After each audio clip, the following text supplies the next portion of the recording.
সচিবালয়ের সকল কর্মচারী ঐক্যবদ্ধ হয়েছে। একই সাথে সারা বাংলাদেশের 18 লক্ষ কর্মচারী ঐক্যবদ্ধ হয়েছে। ঈদের পরে যদি এই ঈদের আগেই আমরা এটা না পাই, তাহলে ঈদের পরে বড় ধরনের কর্মসূচি আমাদের নেতৃবৃন্দ ঘোষণা করবে। এখানে যে অধ্যাদেশটা করা হয়েছে সেখানে নারীদের কর্ম পরিবেশ নিয়ে অনেক সমস্যা তৈরি হবে। হয়তোবা সব কথা এভাবে প্রকাশ্যে বলা যায় না। সবার ঘরেই মা বোন আছে, আমাদের উপদেষ্টা মণ্ডলীতেও দুজন নারী আছেন।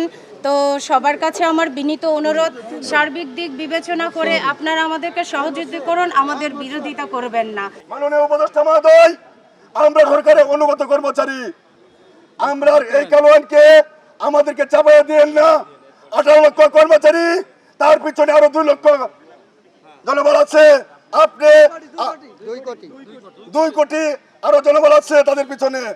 মাননীয় উপদেষ্টা মহোদয়, আপনি আমাদের এই কালো আইনকে বাতিল করবেন আশা করছি ঈদের পরে, না হলে আমরা কঠোর থেকে কঠোর আন্দোলন দেবো ইনশাআল্লাহ। উপদেষ্টা কিন্তু নারী, হ্যাঁ, রিজওয়ানা ম্যাডামকে আমরা একটা স্মারকলিপি দিয়েছি এবং ম্যাডাম বলছে কি যে আমাদের একটা আলোচনা চ্যানেল খোলা থাকলো। যেহেতু ম্যাডাম এই কথা বলছে, তাহলে আমরা মেয়েরা কিন্তু খুশি। কি আপনারা খুশি না যে যেহেতু আমাদের উপদেষ্টা পরিষদে একজন মেয়ে আছে, একজন নারী আছে এবং তিনি আমাদের কথা শুনবেন। যেহেতু আমাদের কথা শুনবেন, আমরা বলতে চাই এই আইন নারী বান্ধব না। এই আইনটা নারীদের জন্য অত্যন্ত ঝুঁকিপূর্ণ। আমরা যে কাজ করব, আমাদের গত 2 দিন আগে গতকাল আমাদের বাজেট ঘোষণা হয়েছে, এখানেও আমরা দেখছি যে আমাদের হ্যাঁ মাননীয় উপদেষ্টা কিন্তু বলছে নারীদের জন্য ক্ষমতায়নের জন্য কোটি একটা টাকা রাখা হয়েছে। তাহলে আপনারা নারীর ক্ষমতায়নের কথা বলবেন, কিন্তু নারীর পথটা অবরুদ্ধ করে রাখবেন, কিভাবে সম্ভব? নারীর ক্ষমতায়ন হইতে হলে নারীকে কাজ করতে হবে এবং নারী কাজ করতে হলে নারী বান্ধব পরিবেশ দরকার এবং আমাদের নারী বান্ধব পরিবেশ জন্য এই আইনটা একদম বাধাগ্রস্ত করবে। আমরা এই আইনটা বাতিল চাই। এই কালো আইন আমরা মানব না, মেয়েরা কখনো মানব না। কালো আইনকে বাতিল করব, বাতিল না হওয়া পর্যন্ত আমরা ঘরে ফিরে যাব না ইনশাআল্লাহ।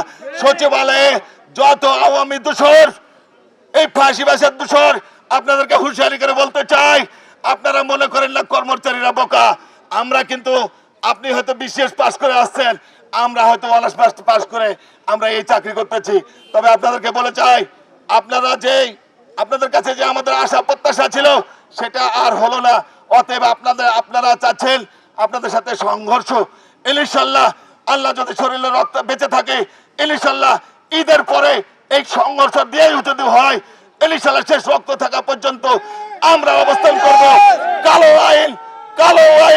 কালো আইন বাতিল করে তারপরে সচিবালয় ত্যাগ করবো ইনশাআল্লাহ। আপনারা যদি কেউ ভেবে থাকেন আন্দোলন থেমে গেছে, তাহলে বোকার স্বর্গে বসবাস করছেন। আমরা এমন কর্মসূচি দিব আপনারা কল্পনা করতে পারবেন না।